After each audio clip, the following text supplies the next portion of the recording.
إلى حضرة سيدنا رسول الله محمد بن عبد الله وعلى آله وصحبه وقرابته وذريته أجمعين وتابع التابعين والأولياء والشهداء والصالحين خصوصا للإمام قطب المقام سلطان الأولياء سيد الشيخ عبد القادر الجيلاني قطب الأحوال أبي يزيد البستامي إلى روح قطب العالم سيد الإمام أبي محمد بن محمد الغزالي سيد الشيخ محمد بن عبد القادر سمن المدى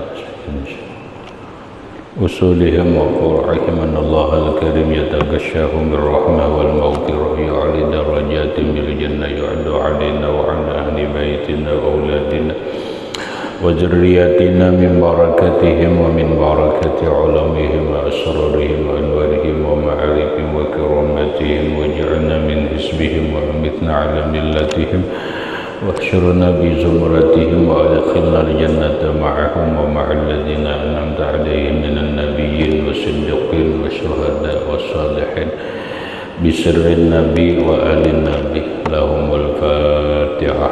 أعوذ بالله من الشيطان. بسم الله الرحمن الرحيم. الحمد لله رب العالمين الرحمن الرحيم مالك يوم الدين إياك نعبد وإياك نستعين اهدنا الصراط المستقيم صراط الذين أنعمت عليهم غير المغضوب عليهم ولا الضالين آمين. السلام عليكم ورحمة الله وبركاته. بسم الله الرحمن الرحيم. الحمد لله رب العالمين وبه نستعين على أمور الدنيا والدين والصلاة والسلام على أشرف الأنبياء والمرسلين سيدنا ومولانا محمد وعلى آله وأصحابه أجمعين. سبحانك لا علم لنا إلا ما علمتنا إنك أنت العليم الحكيم.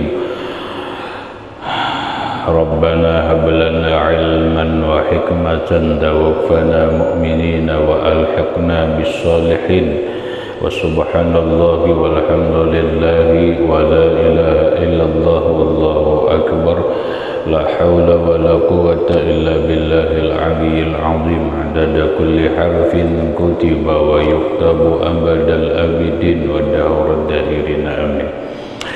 Puji dan syukur kita panjatkan kehadirat Allah Subhanahu wa Ta'ala yang mana dengan limpahan rahmat, taufik, hidayah, inayah serta riayahnya kita dapat berkumpul kembali dalam ruangan masjid yang mulia ini dengan satu tujuan dan niat yang sama, yaitu menambah ilmu pengetahuan agama lewat pengajian kuliah ba'dal maghrib yang selanjutnya semoga Allah Subhanahu wa Ta'ala memberikan taufik dan hidayahnya kembali kepada kita sehingga kita dapat mengamalkan apa yang kita kaji pada malam ini. Amin.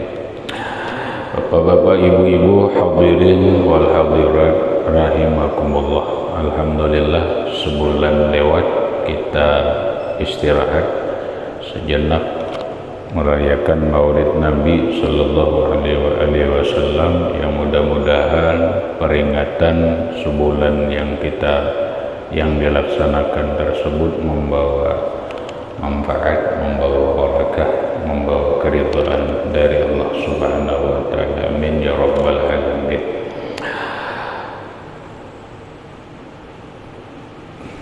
Pengajian pada malam ini adalah bab masalah berdoa, mengangkat tangan, dan masalah mengucap, mengusap atau menyapukan kedua tapak tangan ke muka sesudah berdoa. Sudah kita maklumi bahwa hukum berdoa adalah sunnat, bukan wajib. Pengertian sunnat adalah yusabu ala fi'lihi wa la yu'aqabu ala tarkihi, diberi pahala dalam melaksanakannya dan tidak berdosa kalau dia meninggalkan. Allah Subhanahu wa ta'ala berfirman dalam Al-Quran, Ud'uni astajib lakum, berdoalah kalian kepadaku, niscaya aku akan menjawab atau memperkenankan doa kalian. Dalam ayat lain Allah berfirman, wa idza sa'alaka 'ibadi 'anni fa inni qaribun ujibu da'watad da'i idza da'a. Wa idza sa'alaka 'ibadi, wahai Muhammad, apabila hambaku bertanya tentangku. Ini bahasa orang sekarang secara spesifik tentang Allah. Muhammad, apabila orang bertanya tentangku,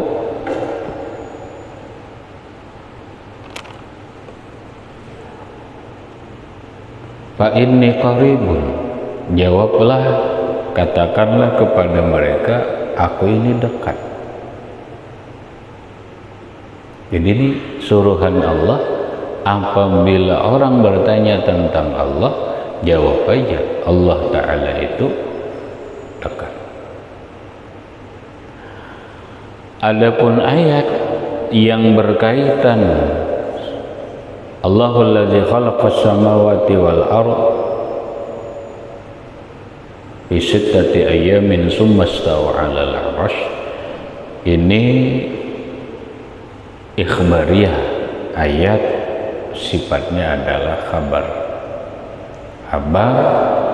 tentang Allah Subhanahu wa ta'ala menghabarkan setelah Allah menciptakan 7 lapis langit dan bumi, Allah istiwa 'alal 'arsy. Lalu ayatnya disebut ayatul mutasyabihat, ayat mutasyabihat. Apa yang dimaksud Tuhan itu beristiwa di 'arsy? Para ulama berbeda pendapat. Ulama salaf adalah tafwid. Arti tafwid itu menyerahkan maknanya kembali kepada Allah Ta'ala yang lebih tahu apa maksud Allah beristiwa di 'arsy. Adapun ulama khalaf, ulama yang belakangan, adalah mereka itu mentakwil, ditakwil yang layak bagi Allah Subhanahu wa ta'ala takwilan tersebut. Ada belakangan kelompok mereka itu tasbit, menetapkan bahwa Allah Subhanahu wa ta'ala bersemayam di 'arsy. Lalu mereka mengatakan Tuhan di atas. Tuhan di atas. Lalu kalau di hati bersemayam itu bersila. Berarti Tuhan bersila di atas 'arsy. Ayat ini jelas, wa idza sa'alaka ibadi, Muhammad, apabila hambaku bertanya anni, tentangku, fa inni qaribun, jawab aja, aku dekat.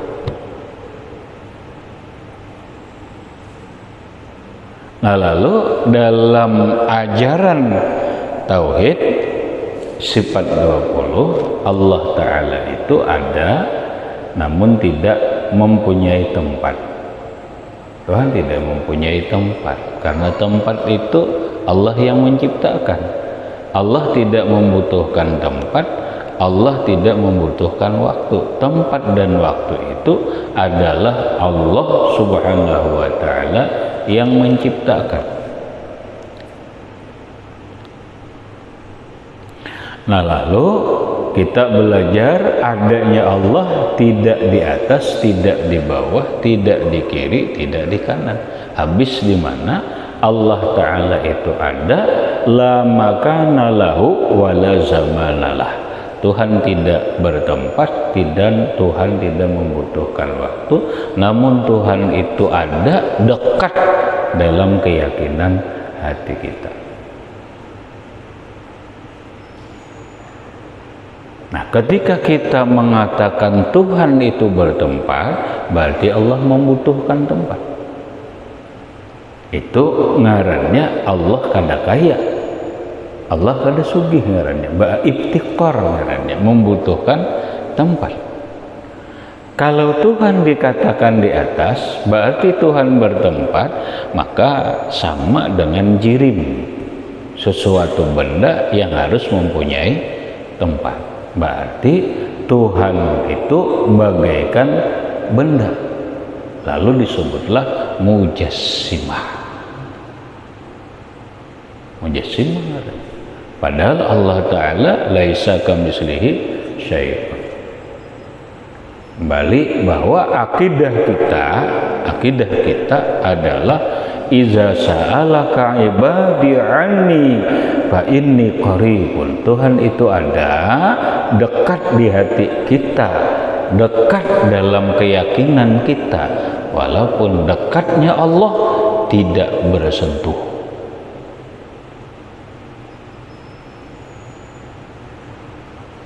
Tuhan tidak punya tempat, Tuhan tidak membutuhkan waktu. Tempat dan waktu itu Allah yang menciptakan. Ujibu da'watad da'i idza da'an. Aku, kata Allah, memperkenankan doa orang yang dia berdoa. Ini ayat Quran. Masih ada ayat-ayat yang lain. Hadis Rasulullah Sallallahu alaihi wasallam, ad-du'a'u mukhul ibadah. Doa itu otaknya ibadah. Coba kita sembahyang. Sembahyang itu ujung-ujungnya apa? Doa. Ujung-ujungnya doa. Jadi sumber otaknya ibadah itu adalah doa. Dalam puasa otaknya ternyata doa. Ibadah yang lain ternyata doa.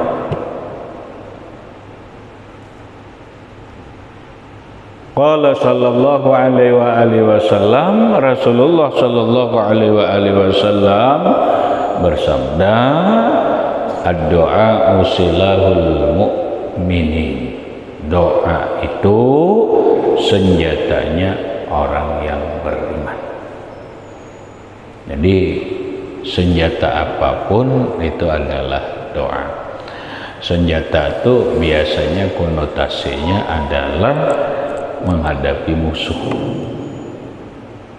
Musuh kita yang nyata itu adalah inna syaitana kana lakum aduwwum mubin. Syaitan itu musuh yang nyata bagimu. Nah, namun kadang-kadang ada juga manusia yang memusuhi kita. Apa senjata kita melawan musuh, baik berupa syaitan ataupun yang berupa bukan syaitan, apakah itu dari kelompok manusia ataupun kelompok jin? Senjatanya adalah doa.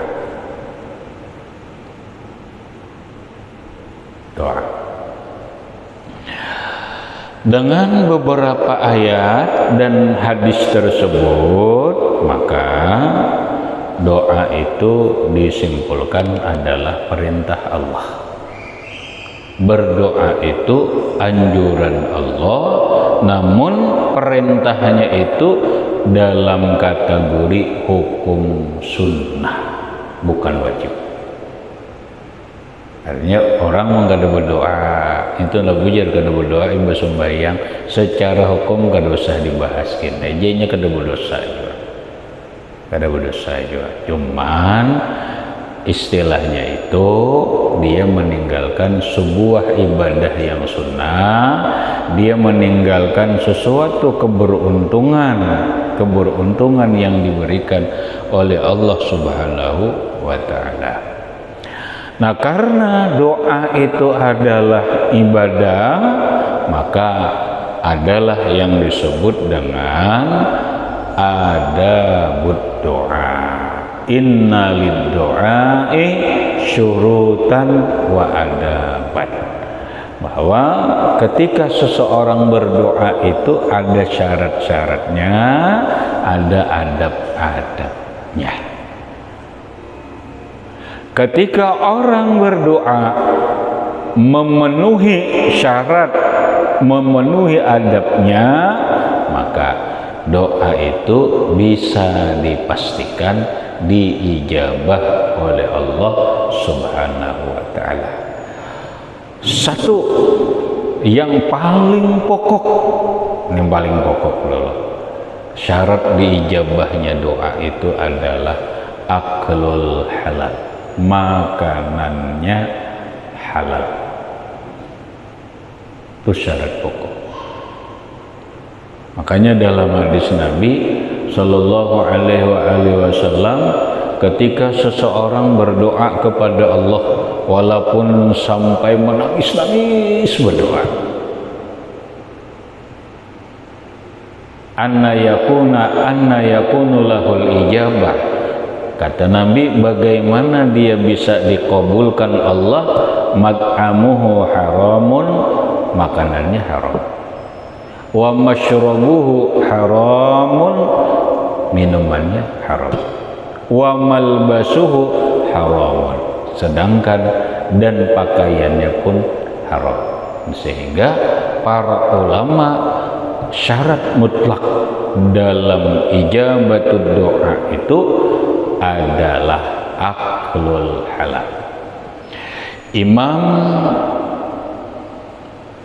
Al-Hasanul Basri radhiyallahu an, sayyidut tabi'in, menggambarkan doa itu kal miftahi. Doa itu seperti kunci. Kunci terserah, mau kunci harta karun, kunci apapun terserah, mau kunci apa yang kita buka. Nah, lalu kunci itu ada rigit-rigitnya atau asnanuhu, gigi kunci itu kan ada. Doa itu kuncinya, tapi di dalam doa itu, dalam kunci itu ada rigitnya. Lalu ujar ulama, kalau kada salah itu tadi Imam Al-Hasanul Basri, wa asnanuhu aklul halal. Giginya, rigit kunci itu adalah makanan halal. Biar nang kaya apa aja haratnya kuncinya, mun rigitnya patah, kada mau terbuka. Nah, inilah nang orang bahari nang harus diperhatikan secara khusus. Mutlakkah? Kalau mutlak tuh kita kada manukan, karena hak mengabulkan doa itu kan Allah Ta'ala, haknya hak Allah, cuma ada persyaratannya. Biasanya ketika orang memenuhi persyaratan, ya sudahlah, diterima. Mutlak, kalau nya kada memenuhi syarat, mutlakkah ditolak? Kita kada kemaksiatan, itu karena hak Allah. Kenapa? Karena ada bukti. Ada bukti itu, iblis itu kan berdoa diberi Allah Ta'ala. Iblis dikutuk Allah, iblis dikutuk oleh Allah. Lalu iblis minta oleh Allah, permintaannya satu saja, anzirni ila sa'ah, Tuhan beri ulun umur tempo nang panjang sampai kiamat. Diberi oleh Allah Ta'ala, padahal itu permintaan nang luar biasa itu tuh. Permintaan luar biasa itu, tapi nampak dikabul oleh Allah. Banyak orang dukun, orang apa, permintaannya dikabul oleh Allah. Walaupun kita ada nang sifatnya istidraj. Kabul ini kan sifatnya dilanjur oleh Allah Ta'ala. Cuma pada prinsipnya ya dikabul. Dikabul. Jadi kembali, ijabah kita ini disuruh Allah berdoa, lakukan berdoa. Allah berjanji mengabulkan doa kita. Allah tidak pernah mengingkari janjinya. Namun sekali lagi, hak prerogatif mengabulkan itu adalah hak Allah. Kita jangan memastikan oh ini kena kabul, ini apa, jangan, karena itu hak Allah. Hak Allah. Kenapa? Wah, aku ini dosa banyak banget maksiat apa, mun berdoa dikabulkan Allah Ta'ala juga kah? Wah, ada harapan ini dikabul Allah Ta'ala kan mestinya. Kalau jaka mau dicakainya nggak mau disudah bertakun loh Allah dikabulkan lillah, jaka dijawab Allah Ta'ala kanda ayonya padahal kata. Jangan apa bahasa kita tuh, jangan memponis, jangan mempastikan bah ikamelang hari-hari mabuk nanian sembahyang kada mana mabuk berdoa ya harapan dia dikabulkan Allah Ta'ala. Jangan, bukan hak kita untuk memastikan itu. Nang memastikan itu adalah Allah. Jadi itu syarat pokok. Nah, sehingga wa'adaban, ada lagi adab-adab dalam berdoa. Ini dijelaskan dalam kitab hadis kita. Lalu diantara cara berdoa itu adalah mengangkat tangan ketika berdoa. Ini bagian doanya sunat. Mengangkat tangan dalam berdoa ini sunat lagi. Sunat juga mengangkat tangannya.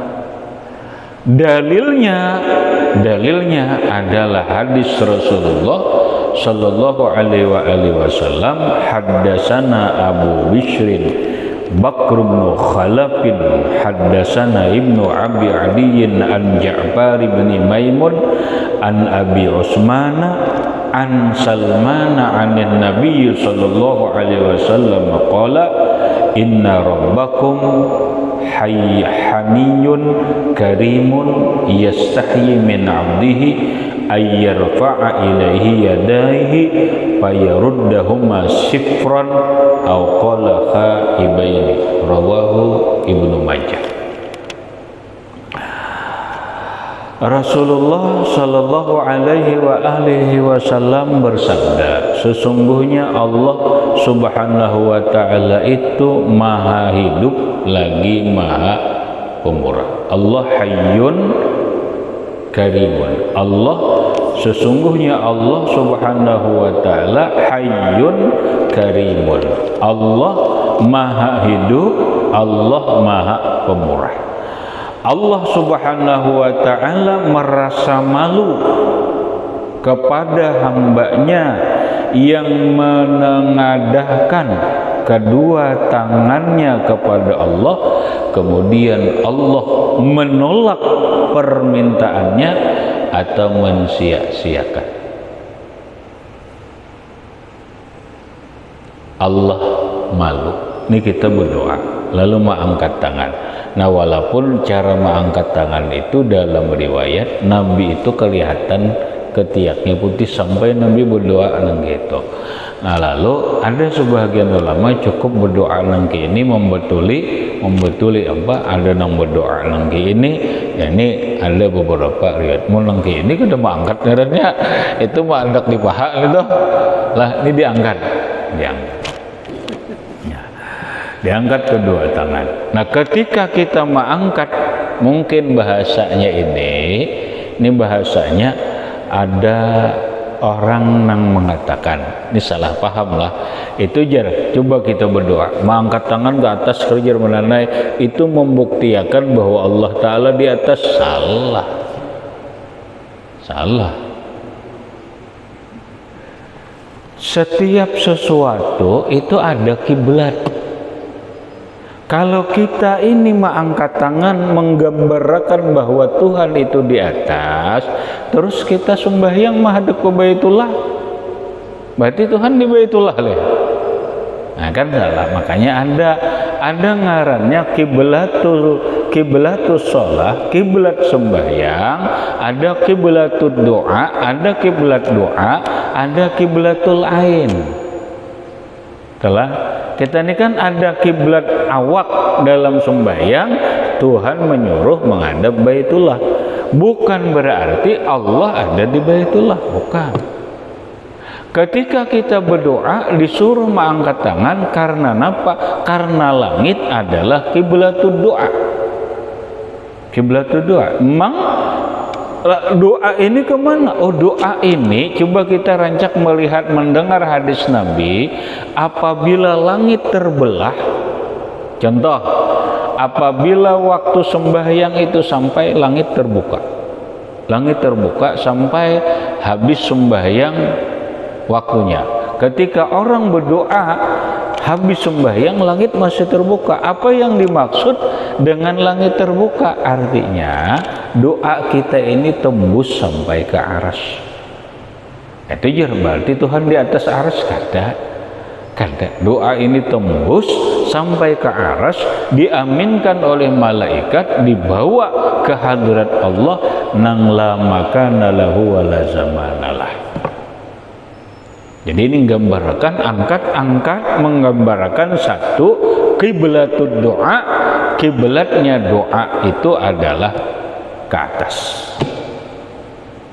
Yang kedua, ketika kita mengangkat tangan itu, ini adalah sebuah simbol kesungguhan. Simbol kesungguhan. Walaupun ada orang maulah lelucuan. Artinya ini lelucuan bang, humor kah? Ini tuh humor lah. Diulah humor. Coba jar. Orang ini kan hampir ngaran doa ini kan hampir setiap agama nih. Hampir setiap agama. Mulun nggak tahu persis kayak orang, mungkin kayak orang Nasrani berdoa, tapi berdoanya kayak menundukkan kepala aja. Orang Hindu ada juga berdoa juga. Orang Buddha berdoa juga. Orang Konghucu itu berdoa juga. Nah sehingga masing-masing agama itu karena berkeyakinan adanya Tuhan dan keyakinan Tuhan itu adalah maha kuasa memberikan apa yang hambanya minta, sehingga masing-masing punya cara tersendiri.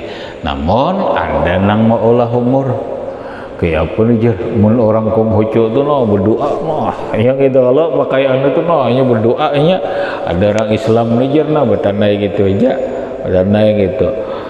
Mun kami jar berdoa langsung menjuluk, artinya dijujuh lah, lakas gugur aja. Ada orang Islam nih tanai aja menanai menjuluk kada mau. Itu kan umur pahaman aja. Ada kita mengangkat tangan ini simbol satu kesungguhan meminta. Ya kalau tenang berdoa ini ada bujuran meminta ngarannya ini. Namun berdoa tangan sambil berdoa tangan di bawah situ aja, itu kan ada simbolnya toh. Simbolnya kada serius meminta lawan Allah Ta'ala, kada sungguh-sungguh minta lawan Allah. Namun inya mengangkat tangan ini kan sungguh-sungguh, bujur meminta nih Pak. Nah ketika orang meminta itu menggambarkan iftikar. Satu, kesungguhan. Yang kedua, menggambarkan dia iftikar. Arti iftikar itu dia merasa membutuhkan Allah, dia tidak punya kemampuan apa yang dia pinta ini. Coba mohon maaf. Sekarang ini kadang-kadang orang, taruhlah orang sains kah, orang teknologi apalagi orang raja jaru ini kan berdoaan lagi nang ada bila aja ada duitnya jadi. sebut duit aja jadi aja pokoknya nang rajin tuh musim pilkada ke apakah bah mau minta doa bah apalagi jero ini kumpul deh tuan guru tetap pay di jero kado mau nah ianya dasar duit juga jero. Ya kalau lah lalu kadang-kadang menyepelekan itu lah sudah aku jero berapa tuan guru jero dah dasar kalah aja dapat duit.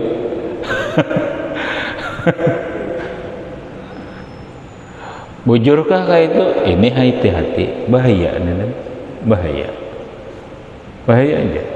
Kenapa? Karena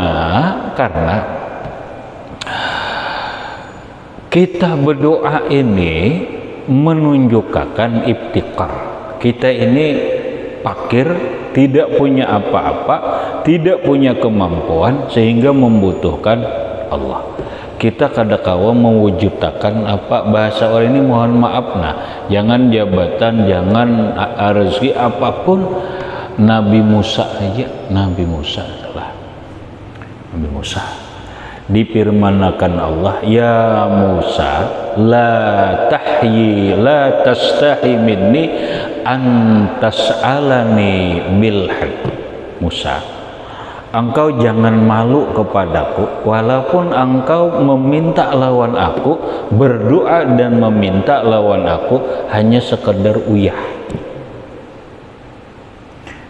Kita kawakah mengadakan uyah? Kawa kada mengadakan uyah. Uyah nang dianggap nang remeh nih. Kada kawa kita mau ulah uyah. Musa, mintalah lawan aku walau barang ini kadar bernilai harganya, walau barang ini kadar besar, tapi kita kada kawa mengadakan.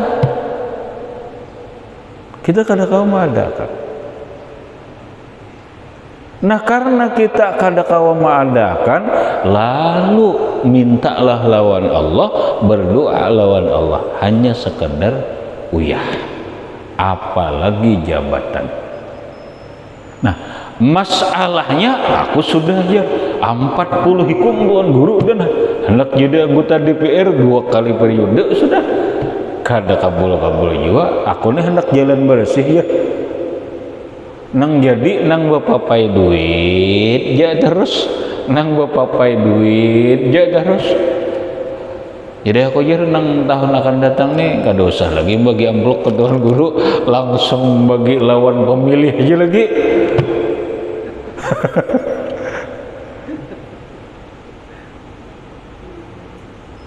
Ulun jawab itu kabulujuran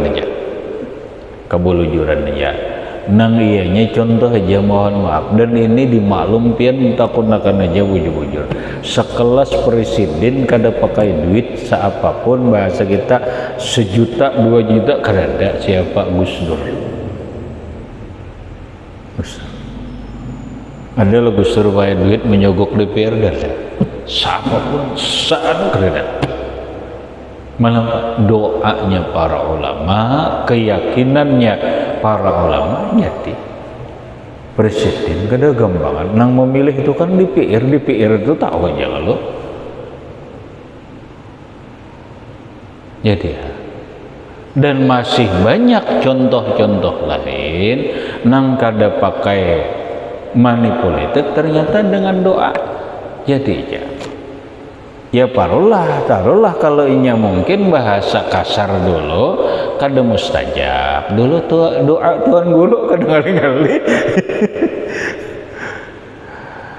inya bahanu juga tuan gurunya kada belak-belakan juga mendoakan kan gitu mendoakan tuh kan gitu aja. Nah ya Allah si fulan ini bila inya bagus jadi bupati jadiakan, bilanya kada jadiakan nya itu aja. Kenapa mun inya mendoakan jadi bangga bagus hara umpat menanam saham ya kan menanam saham. Nah inya rata-rata kayak itu tuh ya Allah mun inya ini nah jadi bupati atau jadi gubernur baik baik untuk dirinya, untuk keluarganya, baik untuk masyarakat, baik untuk agama, baik untuk kemakmuran daerahnya, jadiakan. Berarti kalau jadinya kan ada bagus ya, mungkin cuma kadang-kadang kada bagus ya doa Tuhan Guru banyak kayak itu. Kadang memaksa Allah Ta'ala, ya Allah jadiakan di bang ini nah. Kadang kalau nang model aneh itu ini berdoa, ya Allah bila ini nih kada jadi, kada ada menyembahnya lagi. Oh itu aneh doa itu. Itu aneh. Kayak itu dah. Jadi apapun ketika kita mengangkat tangan ini adalah sebagai simbol bahwa kita itu iftiqar.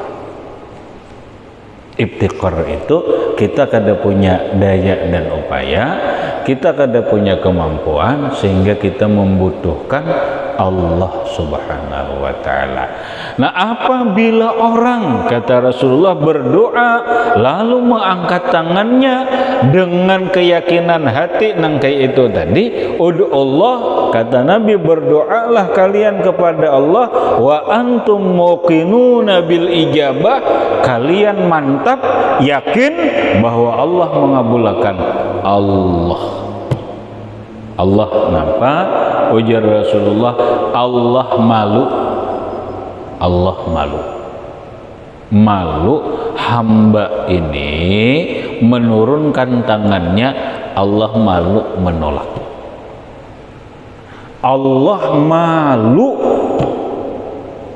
menyia-nyiakan harapan orang yang sungguh-sungguh minta ini. Kenapa yuk? Karena kalau kita halusi seakan-akan Tuhan itu bakhil. Orang ini sungguh-sungguh minta dana lawan Allah Ta'ala, sungguh melalai bubujuran. Hati sudah iftiqar nih, memangnya kada daya upaya, inya kada punya kemampuan apa-apa, inya membutuhkan Allah karena Allah nang kuasa. Masa Allah Ta'ala menyia-nyiakan harapannya, menyia-nyiakan harapan. Allah malu menolak. Kita gambarkan Allah Ta'ala maha suci daripada permisalan. Namun untuk paham boleh digambarkan.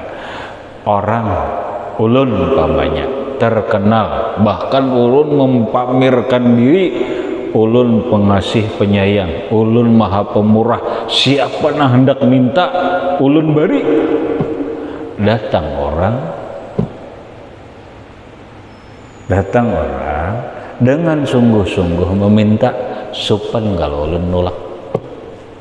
Kita aja mun ulun tolak, ya Allah, mana ngaran ulun ngaran kisah pemurah di mananya ya kada.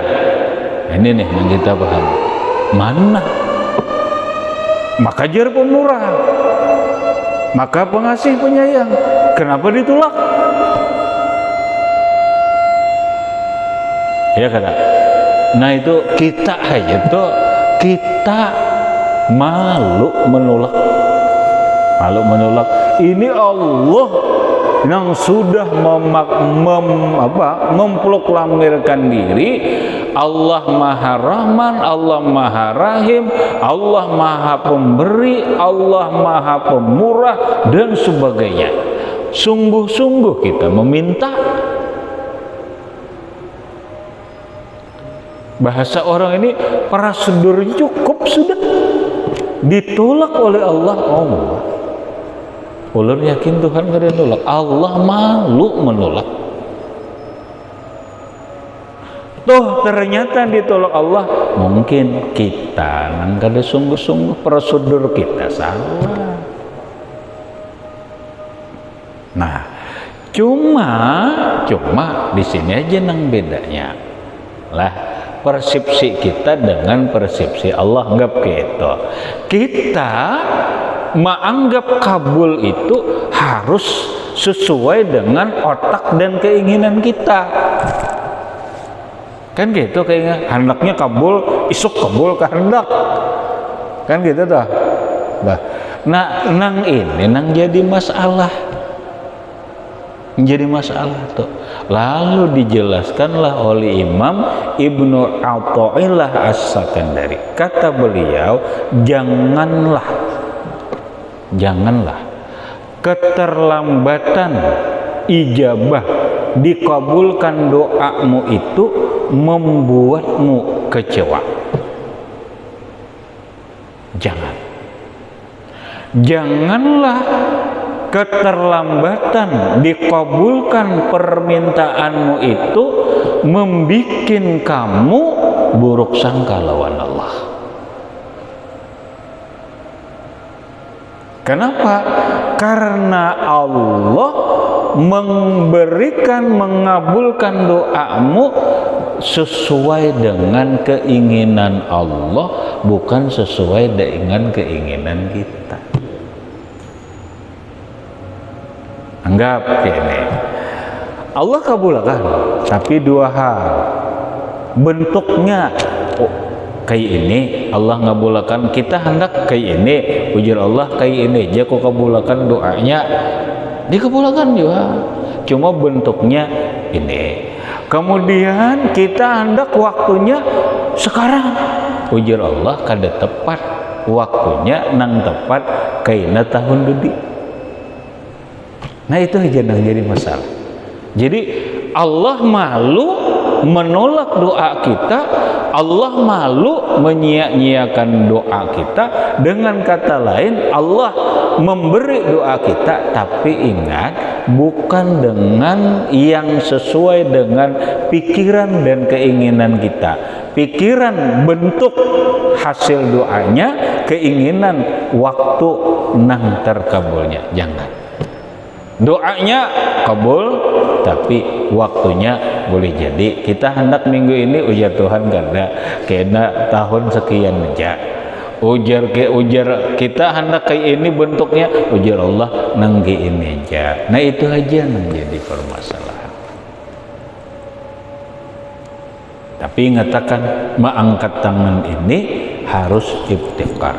Jadi bahasa dalam hadis Nabi Shallallahu Alaihi Wasallam, doanya yakinakan antum muqinuna bil ijabah, yakinakan Allah ngabulakan, iftikar mantapakan diri kita ini bujur-bujur bahajat lawan Allah.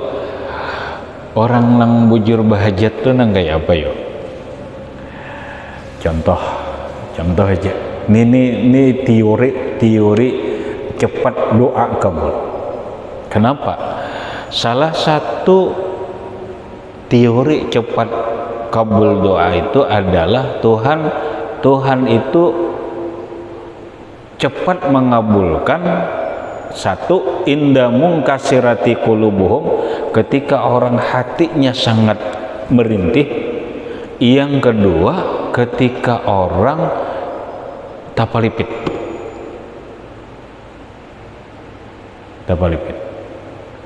Lalu bahasa kami dulu belajar, ujar guru, berdoa itu nang kayak apa, kita ini bagaikan tapalipit, takapit.